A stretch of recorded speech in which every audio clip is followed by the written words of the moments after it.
ఆపండి.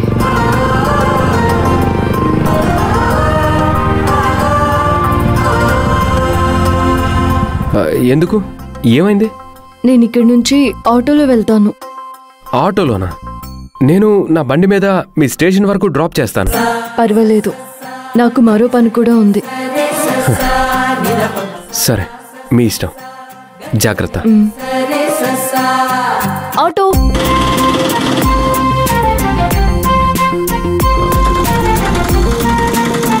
పోలీస్ స్టేషన్కి వెళ్ళాలి. ఎక్కడ మేడం?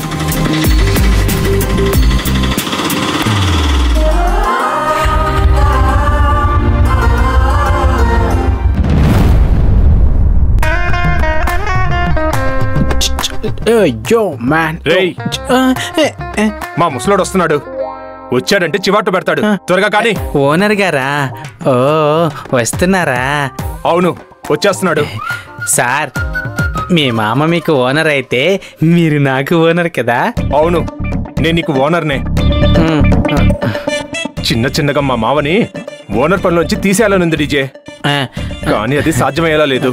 ఓనర్ గారు, నేను మీ షాపులో జాయిన్ అయ్యి 3 నెలలు అవుతుంది. 3 రూపాయలు కూడా శాలరీ ఇవ్వలేదు.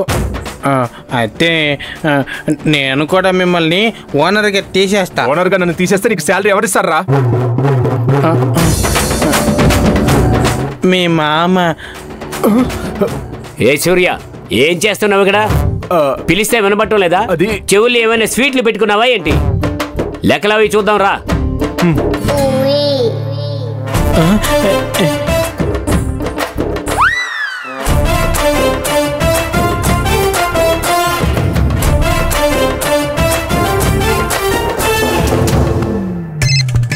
నిన్న 500 తేడా వచ్చాయని ఈ రోజు కూడా చేతివాటం చూపించావా ఏంటి?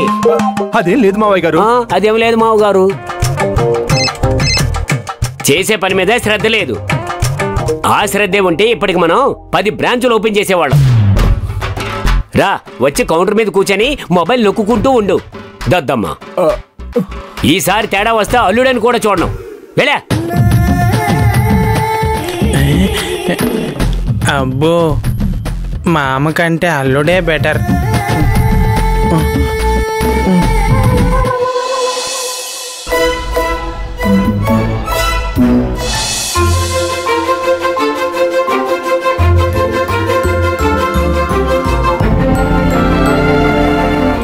ఈరోజు మంజు ఏంటి చాలా హ్యాపీగా ఉంది. సత్య దీని విషయంలో మారిపోలేదు కదా? పుష్పక్క, good morning. Good morning Manju. Sandhya, good morning. Good morning. ఏం మంజు, మబ్బులో తేలుతున్నంత హ్యాపీగా ఉన్నావు? కారణం ఏంటో మాకు కూడా చెప్పొచ్చు కదా? దాసన్న, మీకొక్కరికే కాదు, మన వాళ్ళందరితో ఈ సంతోషాన్ని షేర్ చేసుకుంటాను. రండి రండి, అందరూ రండి.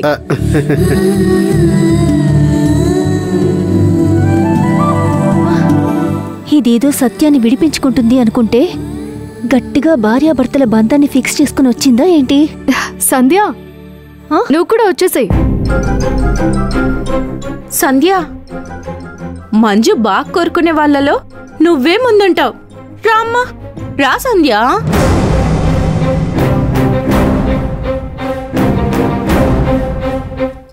పుష్పక్క, మీకు ఒకటి చెప్పనా? ఏంటది?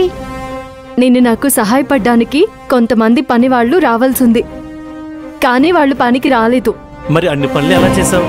సాక్షాత్తు ఆ సీతారాములే నాకు సహాయం చేశారు.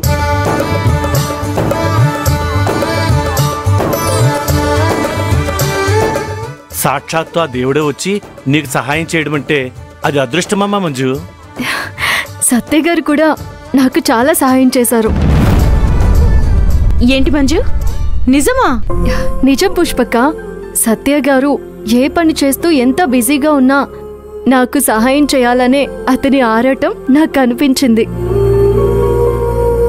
మంజు, ఎంతైనా అతను నీ మెడలో తాళి కట్టినవాడు కదా. ఏంటి మంజు, నిజమా? నిజం పుష్పక్క. సత్య గారు ఏ పని చేస్తూ ఎంత బిజీగా ఉన్నా నాకు సహాయం చేయాలనే అతని ఆరాటం నాకు అనిపించింది. మంజు, ఎంతైనా అతను నీ మెడలో తాళి కట్టినవాడు కదా. అలా అని కాదు. రాత్రి నేను సత్య గారు చాలాసేపు మాట్లాడుకున్నాం.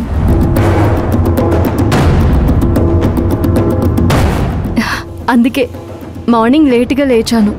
ఈరోజు డ్యూటీకి టైంకి వస్తానో లేదో అనుకున్నాను.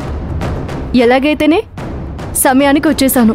కోర్టు వారిచ్చిన సమయాన్ని మంజు బాగా ఉపయోగించుకోగలుగుతుంది. హలో మంజు, సత్య ఏమంత మంచివాడేం కాదు కదా. నీతో రోజు గొడవ పడుతూ ఉంటాడు. అది కోర్టులో జడ్జి గారు చెప్పకముందు. ఇప్పుడు 6 నెలలలో నేను సత్య గారు అసలు గొడవే పడం. గొడవ పడరని ఎలా అనుకుంటావు? నువ్వు గొడవ పడవేమో, సత్య పడొచ్చు కదా. సత్య గారే చెప్పారు సంధ్య, మనం ఈ 6 నెలలలో అస్సలు గొడవలు పెట్టుకోవద్దు, మంచిగా ఉందామని ఆయనే అన్నారు.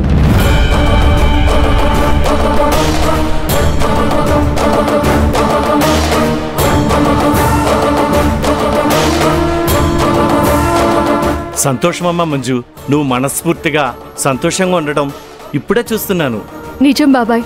సత్య గారు నేను అన్ని విషయాలు క్లియర్గా మాట్లాడుకున్నాం. హే మంజు, నువ్వెన్ని చెప్పినా సత్యాను నా వైపు ఎలా తిప్పుకుంటానో చూస్తూ ఉండు.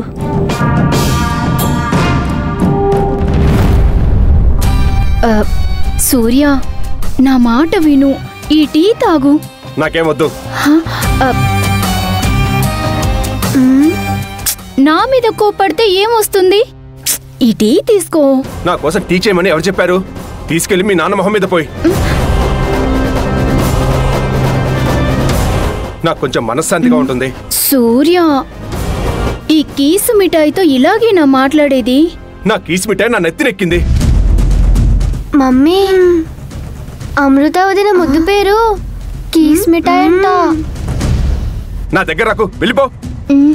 సర్లే, మీరిలా కోపడుతుంటే నేను మాత్రం దగ్గరికెందుకు వస్తాను? మీరు కోపాన్నే ప్రేమిస్తున్నారు, నన్ను కాదని అర్థమవుతుంది. నేను ఎవరిని ప్రేమించాలో ఎవరిని ప్రేమించకూడదో నాకు తెలుసు. ఎలా వెళ్ళా?